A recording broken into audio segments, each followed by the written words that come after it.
حمد و صلات کے بعد محترم سامعین گرامی، پچھلے جمعے موت کے حوالے سے چند ایک گزارشات آپ کے سامنے رکھی تھی کہ کسی انسان کو موت سے چھٹکارا نہیں ہے، کوئی چاہے یا نہ چاہے، وہ پسند کرے یا نہ کرے، موت کی بعض اوقات لوگ بات سننا بھی پسند نہیں کرتے۔ وہ کہتے ہیں کہ اور بات کرو، مرنے کی باتیں نہ کرو، موت کی باتیں نہ کرو، یہ قبر کی باتیں، ڈرانے والی باتیں یہ نہ کرو۔ تو اگر یہ نہ کریں تو موت تو پھر بھی آنی ہے۔ یہ تو نہیں کہ موت کی بات نہ کریں اور سننا پسند نہ کریں تو پھر موت سے بچ جائیں گے، ایسی بات نہیں۔ تو جب موت آنی ہے تو پھر کیوں نہ اس کے لیے تیاری کی جائے۔ عقل مندی تو یہ ہے، جس طرح بلی کو دیکھ کر اگر کوئی پرندہ کبوتر آنکھیں بند کر لے تو اس کا یہ مطلب تو نہیں ہے اب وہ محفوظ ہو گیا ہے، اور بلی اس کو نظر نہیں آ رہی تو کچھ نہیں ہوگا، نہیں، اس کو اپنا بچاؤ کرنا چاہیے۔ تو ہمیں بھی یہی سوچ اور فکر رکھنی چاہیے کہ موت سے غافل ہونے سے یا موت کی بات نہ کرنے سے یا موت کی بات نہ سننے سے ہم موت سے بچ نہیں سکتے، نہ اس کا وقت آگے پیچھے ہو سکتا ہے۔ تو پھر کیوں نہ اس کی تیاری کی جائے، اس کے لیے اپنا ذہن بنایا جائے۔ اور یہ انسان کی بہت بڑی خوش قسمتی ہے، سعادت ہے کہ وہ اس حقیقت کو سمجھ لے کہ میں اس دنیا میں ہمیشہ کے لیے نہیں آیا، میں نے اس دنیا کو چھوڑنا ہے۔ اگر یہ بات دل و دماغ میں بیٹھ جائے تو پھر آدمی اس حساب سے زندگی گزارتا ہے۔ نبی کریم صلی اللہ علیہ وسلم نے فرمایا، بخاری شریف کی روایت، کن فی الدنیا کأنک غریب او عابر سبیل، میں دنیا میں ایسے رہو جیسے کہ تم اجنبی ہو، پردیسی ہو یا راہ گیر ہو، سفر میں ہو، کہیں راستے میں جا رہے ہو، دنیا میں ایسے رہو۔ یعنی جس طرح ایک پردیسی آدمی، مسافر آدمی، وہ کسی دوسرے شہر میں گیا ہوا ہو تو وہ جس کام کے لیے گیا ہے جلدی سے جلدی اس کام کو پورا کرنے کی کوشش کرتا ہے اور واپس اپنے گھر پہنچتا ہے۔ اسی طرح جو آدمی کہیں جا رہا ہو تو وہ راستے میں وقت ضائع نہیں کرتا، جلدی سے جلدی اپنی منزل پر پہنچنے کی کوشش کرتا ہے۔ تو یہی حقیقت ہے اس دنیا کی، اور یہی چیز نبی کریم صلی اللہ علیہ وسلم نے ہمیں سمجھائی۔ میں کہ دنیا میں زیادہ لمبے چوڑے پروگرام نہ بناؤ، زیادہ عرصہ رہنے کا نہ سوچو، ہمیشہ رہنے کا یہ خیال نہ تمہارے دل میں آئے۔ تم پردیسی کی طرح رہو، ایک مسافر کی طرح رہو، یعنی جس کام آئے ہو اس کام کی طرف توجہ دو اور وہ کام کر کے اپنے اصلی مقام، اپنی اصلی منزل وہاں پر پہنچو اور پہنچنے کی تیاری کرو۔ تو موت کو سامنے رکھنا، اس کو یاد رکھنا، یہ نہایت ضروری ہے۔ اس کے بغیر آدمی کی وہ اصلاح نہیں ہو سکتی۔ اور دنیا کے اندر جو وہ آزمائشوں میں، فتنوں میں پڑا رہتا ہے اور غفلت میں پڑا رہتا ہے، اس سے نہیں نکل سکتا جب تک موت کو نہ سمجھے، موت کی حقیقت کو نہ سمجھے۔ ترمذی شریف کی روایت ہے، ابن ماجہ میں بھی ہے، نبی کریم صلی اللہ علیہ وسلم نے فرمایا اکثروا ذکر ہاضم اللذات، فرمایا کہ لذتوں کو توڑ دینے والی، لذتوں کو ختم کر دینے والی یعنی موت، اس کو کثرت سے یاد کیا کرو۔ تو ایک تو نبی کریم صلی اللہ علیہ وسلم نے موت کی حقیقت بتا دی کہ موت سے ساری لذتیں، سارے مزے، ساری خوشیاں یہ ختم ہو جاتی ہیں، ٹوٹ جاتی ہیں۔ ایک تو یہ موت کی حقیقت آپ نے بیان فرمائی، اور دوسرا یہ فرمایا کہ اس کو یاد رکھا کرو،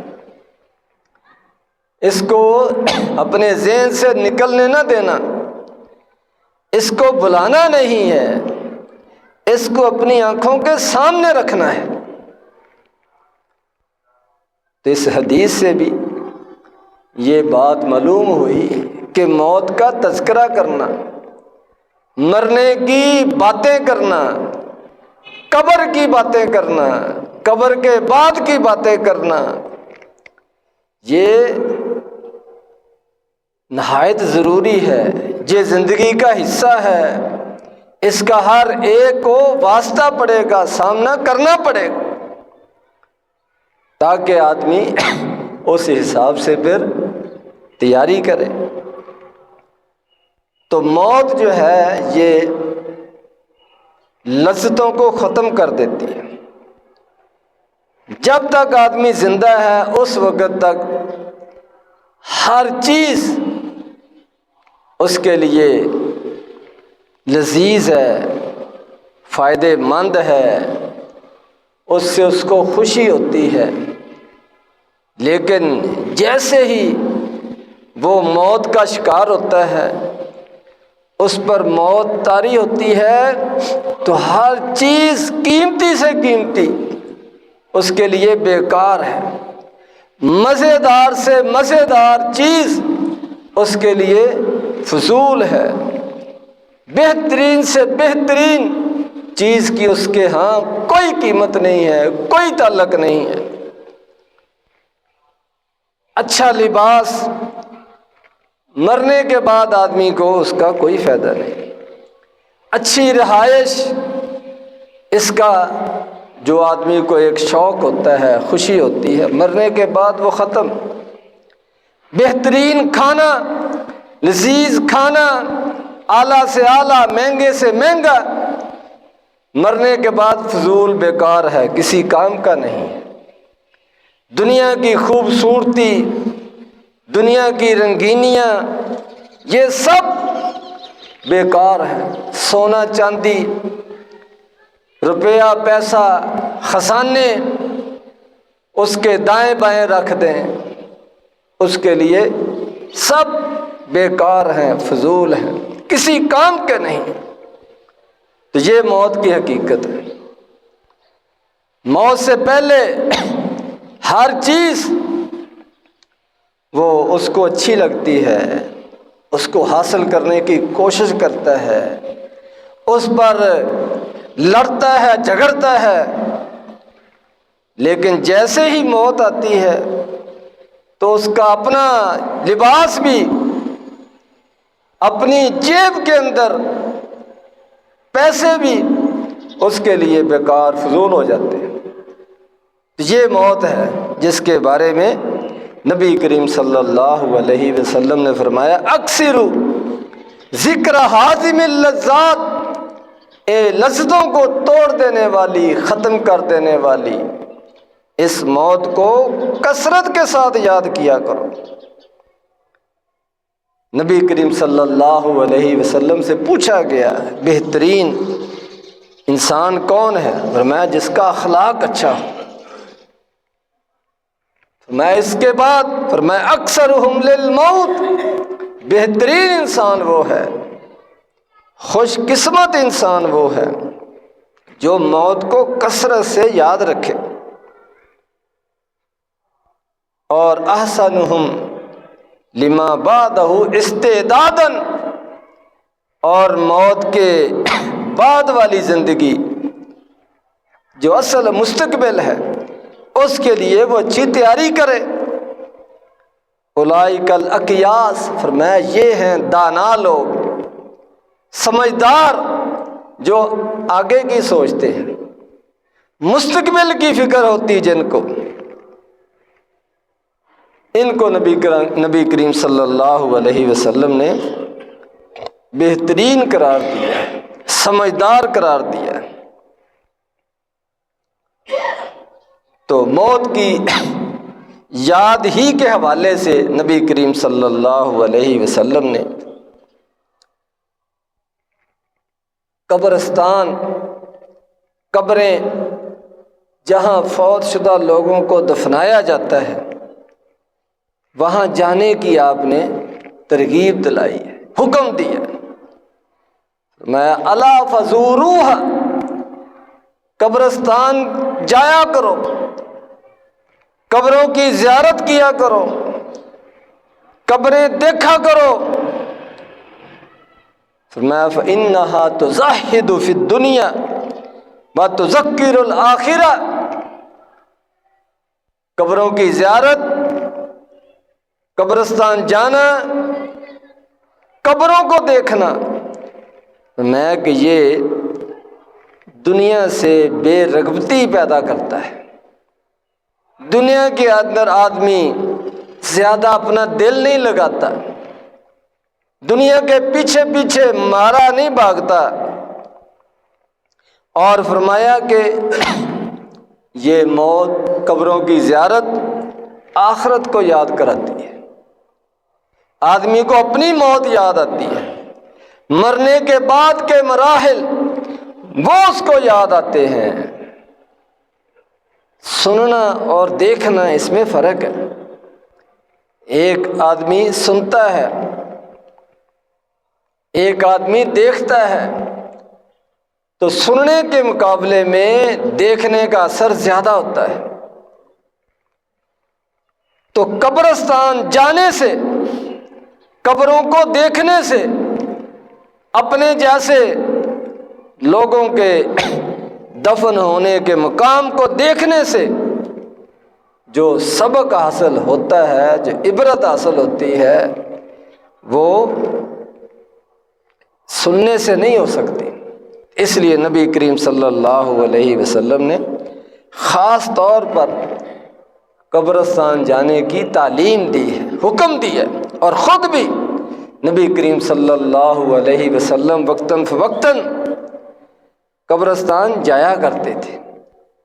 تو ایک تو وہاں پر جانے کے حوالے سے آپ نے ان کے لیے دعا کا بھی کہا ہے، السلام علیکم دیار المومنین والمومنات، اے مسلمان مرد عورتوں کے علاقے، یہاں کے رہنے والوں، یہاں بسنے والوں، تم پر سلامتی ہو۔ تو یہ بھی دعا ہے، یہ بھی دعا ہے کہ اللہ تم پر سلامتی نازل کرے، اللہ تم پر اپنی رحمتوں کا نزول فرمائے، اللہ تمہارے لیے آسانیاں پیدا فرمائے۔ یہ دعائیہ کلمات نبی کریم صلی اللہ علیہ وسلم نے سکھائے۔ تو ایک تو یہ کہ اپنے بھائیوں کے لیے، عزیزوں کے لیے سلامتی اور رحمت اور بخشش اور مغفرت کی دعا ہو جاتی، اور اس کے ساتھ ساتھ اس کے پیچھے یہ بھی ایک سبق ہے، اگر کوئی سیکھے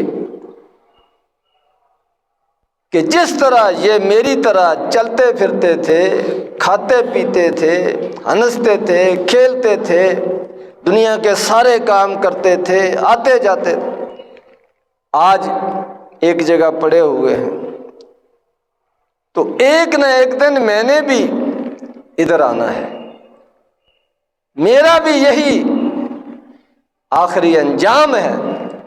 یہ چیز سکھانے کے لیے، سمجھانے کے لیے نبی کریم صلی اللہ علیہ وسلم نے قبرستان میں جانے کا حکم دیا ہے۔ اور موت کی یاد، آخرت کی فکر، اسی حوالے سے توبہ استغفار، اللہ تبارک و تعالیٰ سے ہر وقت معافی مانگتے رہنا، یہ بھی ضروری ہے، کیونکہ موت کا وقت وہ کسی کو علم نہیں ہے، کوئی پتہ نہیں ہے کس حالت میں کب موت آ جائے۔ تو اس لیے اگر واقعتاً انسان کے دل و دماغ میں یہ مرنا یاد ہو، دنیا سے جانا یاد ہو، تو پھر وہ یہ فکر رکھتا ہے کہ آگے جا کر کیا بنے گا، کیا جواب دیں گے، تو اس لیے وہ ہر وقت اللہ تبارک و تعالیٰ سے استغفار کرتا رہتا ہے، اللہ تبارک و تعالیٰ سے معافی مانگتا ہے کہ جب بھی یہ وقت آئے تو توبہ استغفار کرتے ہوئے آئے، معافی مانگتے ہوئے آئے، نیکی کا کام کرتے ہوئے آئے۔ اسی لیے نبی کریم صلی اللہ علیہ وسلم نے یہ بھی ہماری رہنمائی فرمائی کہ جب آدمی فوت ہوتا ہے تو اس کے اعمال منقطع ہو جاتے ہیں، رک جاتے ہیں، ختم ہو جاتے ہیں۔ چند اعمال ایسے ہیں جو بعد میں بھی جاری رہتے ہیں، تو ان میں سے فرمایا ایک صدقہ جاریہ، رفاہ عامہ کا کام، خدمت خلق کا کام، کوئی صدقہ جاریہ کر گیا جس سے لوگ مستفید ہو رہے ہیں، بعد میں فائدہ اٹھا رہے ہیں، اور علم ينتفع به، کوئی علم چھوڑ گیا، تعلیم چھوڑ گیا،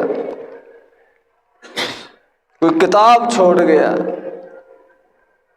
کوئی کسی کی رہنمائی کر کے چلا گیا، میں یہ بھی اس کو فائدہ دے گا۔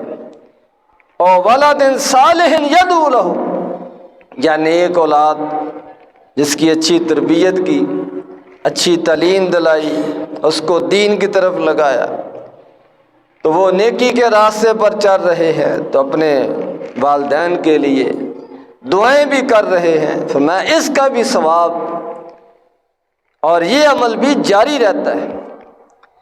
گویا کہ اس میں بھی یہی ایک سبق ہے کہ اگر واقعتاً آدمی کو موت یاد ہو، مرنا یاد ہو، تو پھر وہ اس طرح کے کام کرتا ہے کہ جو بعد میں کام آئے، جو مرنے کے بعد بھی اس کو ثواب ملتا رہے۔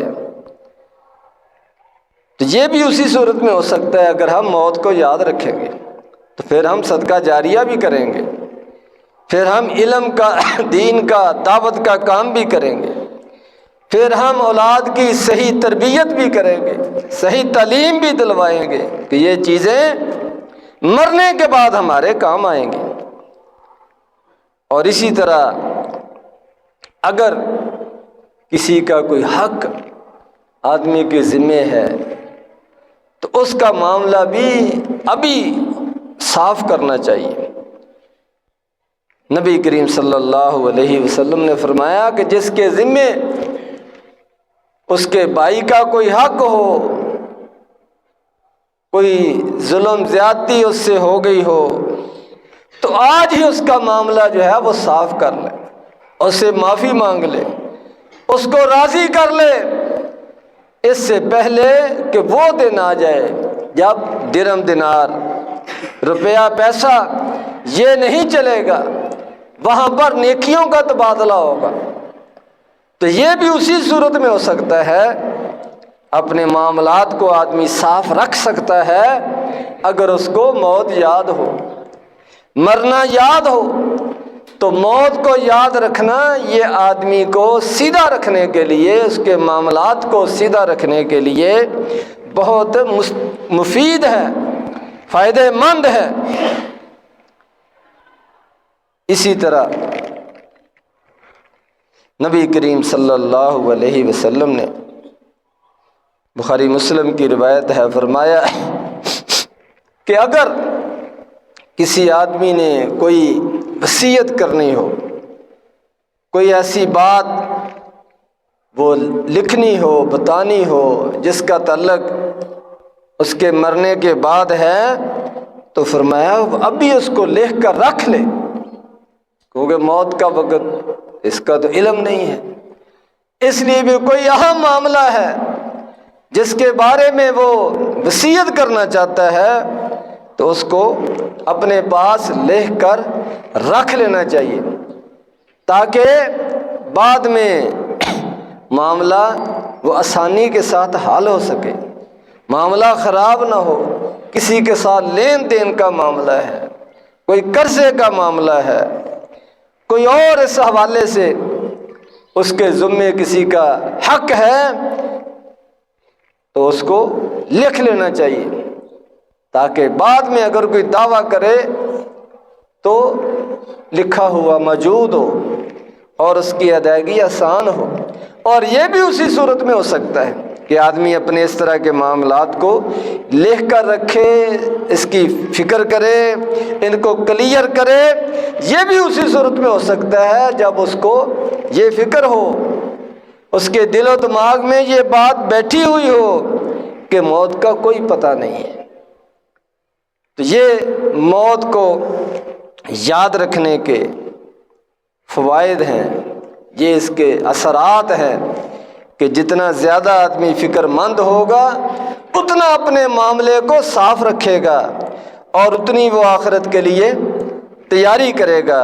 اللہ تبارک و تعالیٰ قرآن و حدیث کو سمجھنے کی، اس پر عمل کرنے کی توفیق عطا فرمائے۔ وآخر دعوانا ان الحمد للہ رب العالمین۔